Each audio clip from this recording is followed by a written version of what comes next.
This is Imaginary Fred. Headaches are a pain. A bee sting hurts even more, but there is only one thing that's worse than getting stung on the head by a bee on a rainy day, and that is loneliness. Being alone is no fun. The first 5 minutes are okay, but it's downhill from there. And if you're alone, you're alone. It's not as if you can wish a friend a life. Usually, this is true. You can wish and wish until your hair stands on end, but no imaginary friend will appear. Unless the conditions are just right, and you add a little electricity, or luck, or even magic. Then, an imaginary friend might appear just when you need one. An imaginary friend like Fred. Fred floated like a feather in the wind until a lonely little child wished for him. Fred was always happy to be summoned, and he tried really hard to be the best imaginary friend he could be. He dressed up, dressed down, played ball, and he became a ball, and did whatever else his real friend wanted to do without once complaining. But no matter how hard Fred tried, the same thing would happen every time. One day, his friend would find a real friend in the real world, a friend who did not have to be ignored when grown-ups were around. When this day came, as it always did, Fred would feel himself fade. Usually by lunchtime on the second day, Fred would be mostly invisible, and by bedtime on the fourth day, there would be barely a scrap of Fred left, just enough for the wind to catch and whisk him into the sky, where Fred would stay until someone new wished for him. Fred was glad his friends found other friends to play with, but sometimes he wished he had a friend who would need him forever. He dreamed of a friend who liked reading, music, and drama like he did. He imagined them sitting together, reading adventure stories, and looking for shapes in the clouds. This was Fred's dream. And one day, a lonely boy called Sam wished hard for a friend when the conditions were perfect. Fred appeared and soon realized that Sam was the friend he had been dreaming of. Fred never had so much fun. Sam loved to read, just like Fred, and was most upset if he didn't get through at least one book per day. When they weren't reading, Sam and Fred would try to understand how the toilet worked. They'd listen to music on Sam's dad's sound system, which had 13 speakers. Or they would write plays and act them out for Sam's parents. But even though every morning brought new delights, Fred couldn't help thinking that every evening brought them closer to the day when Sam wouldn't need him anymore, and that would be the saddest day of his imaginary life. So Fred decided he would enjoy every single moment with Sam until that time came. The two friends pretended to be French and studied mime.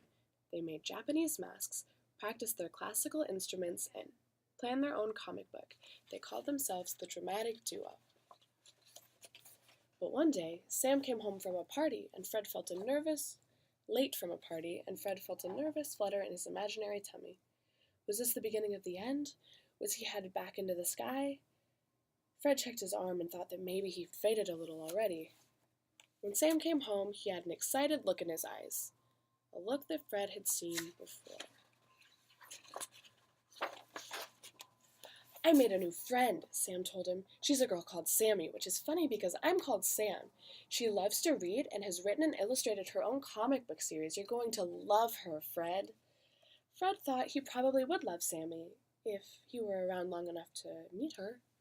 But don't worry, Sam said. Just because I met Sammy doesn't mean I don't need you. You're still my main man. In Fred's experience, there was only room in a heart for one best friend. I will always be your friend, Fred said. Just promise that you won't forget me. I promise, said Sam, and he meant it. The next morning, Sam was gone when Fred woke up, and there was a note on his pillow. I am meeting Sammy to brainstorm our comic book. Back later, your pal Sam. Comic book, thought Fred. That was our idea. Me and Sam. Fred checked his arm again. Definite fading this time. When Sam came home several hours later, Fred called an emergency meeting of the Dramatic Duo. Okay, Sam, he said. I want to prepare you for what's coming, In a day or two, I will disappear. It's not your fault, it's just that now you have a real friend. You don't need me anymore. The best thing you can do is let me go without making a scene. Sam did make a scene. He swore he would never let Fred go. The next day, Sam left the house early again to meet with Sammy, and Fred was left behind. I can see through my hand now, thought Fred. When Sam returned home that day, he brought Sammy with him. Sammy wore round glasses that made her eyes seem huge. She pulled a cello case behind her on a trolley and carried an art bag so she could work on her comic book whenever an idea struck. Sam introduced them. Sammy, meet Fred. Fred, meet Sammy. This is a waste of time, thought Fred. Only people with an imaginary friend can see an imaginary friend. But Sammy stuck her hand out in exactly the right direction and said, Pleased to meet you, Fred. Fred was surprised. He had never been visible by two people before. He shook Sammy's hand. I know you're worried I don't need you anymore, said Sam, but you're wrong. I need you now more than ever. Why? Asked Fred. Why do you need me now? You've got Sammy. 2 reasons, said Sam. First, I never want to let you go. Fred thought he would cry, and that was only reason number 1. And reason number 2? He asked. Tell him, said Sammy, elbowing Sam the way that friends do. Okay, said Sam.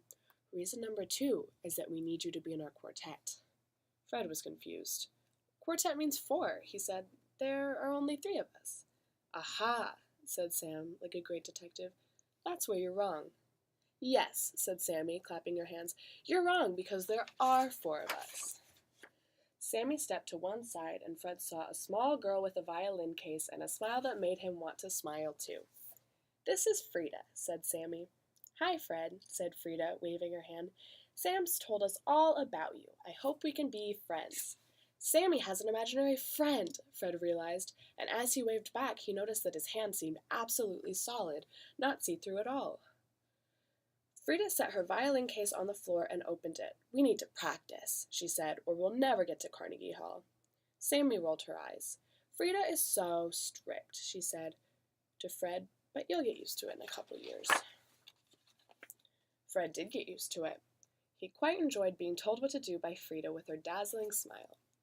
The 4 friends spent all their spare time together, having violin battles, reading comic books, practicing plumbing, pretending to be French, and arguing over what they would call their quartet.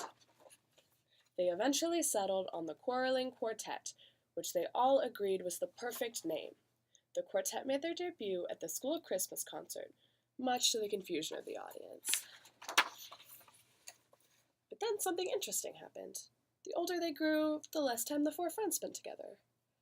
Sam and Sammy, it seemed, preferred graphic novels to music, and they left the quartet to concentrate on their comic book series. Carnegie Hall was eventually played, not as a quartet, however, but as a duo. Again, much to the confusion of the audience. And this, dear friends, is the interesting thing that happened. Even though they didn't see their human friends much anymore, Fred and Frida did not begin to fade, nor get swept back up into the sky like they had so many times before. Instead, they stuck around being imaginary friends to each other. They became quite famous in the imaginary community, and a statue was commissioned to be erected in the sky above their imaginary house. As this was the first case of its kind, imaginary scientists spent years trying to figure out what had happened. Eventually, they concluded that friendship is friendship. Imaginary or not, the same laws apply. The statue should have disappeared every time a gust of wind came along, but it never did. The end.